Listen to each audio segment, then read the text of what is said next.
இந்த பொங்கலை செஞ்சு சாப்பிட்றதுக்கு ஒரு நேரமே வர மாட்டேங்குதுங்க. நைட் ஷிஃப்ட் முடிச்சுட்டு காலையில் சாப்பிட்டுட்டு படுத்தா ரொம்ப ஹெவியாக இருக்குது. நைட்டு சாப்பிட்டா அதுக்கு மேலே தூக்கம் வந்துடுது ஷிஃப்ட் டைமில். எப்போ தான் இந்த ரவை உப்புமா செய்கிறது அப்படின்றப்போ இன்றைக்கி சாயங்காலம் 5 மணிக்கு செஞ்சு சாப்பிட்றோம். குடும்பமே 4 பேர் உட்காந்து சாப்பிட்டுட்ருக்கோம். இதுக்கு மிளகு, ஜீரகம், கருவேப்பிலை, பச்சை மிளகா இதெல்லாம் போட்டு நம்ம தாளிச்சிட்டு முந்திரியை நல்லா தாராளமாக எடுத்து போட்டுக்கலாம். சிம்மில் இதை வச்சுட்டு நல்லா பொன்னிறமாக அதை ஃபஸ்ட்டு நல்லா இந்த பச்சை வாசம் போயிட்டு நல்லா அந்த அரோமா வர வரைக்கும் வறுத்துட்டு, இது மட்டும்தான் இதில் வேலையே நம்மளுக்கு. அதுக்கப்புறம் இந்த ரவைக்கு தேவையான தண்ணி ஊற்றிக்கலாம். இது குழஞ்சாலும் பிரச்சனை இல்லை, அதனால் ரொம்ப கரெக்டான அளவு தண்ணி ஊற்றணும்னு அவசியம் இல்லை. இப்போ உப்பு போட்டுட்டு ஒரு கொதி வரட்டும். நான் இந்த சின்ன அலாக்கில் ஒன்று மட்டும் தான் எடுத்திருக்கேன். ஏன்னா நம்ம சாயங்காலம் ஸ்நாக்ஸ் மாதிரி தான் சாப்பிட போகிறோம், ஹெவியாக வேண்டாம்.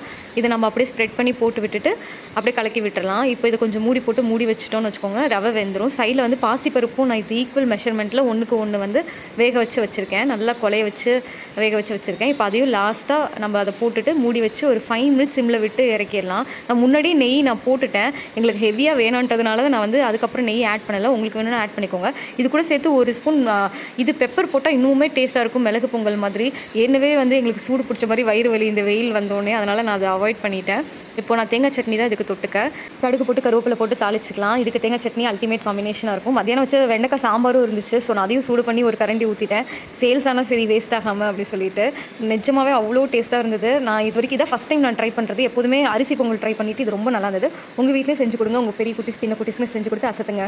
நெக்ஸ்ட் வீடியோவில் பார்க்கலாம். தில்ஸ்.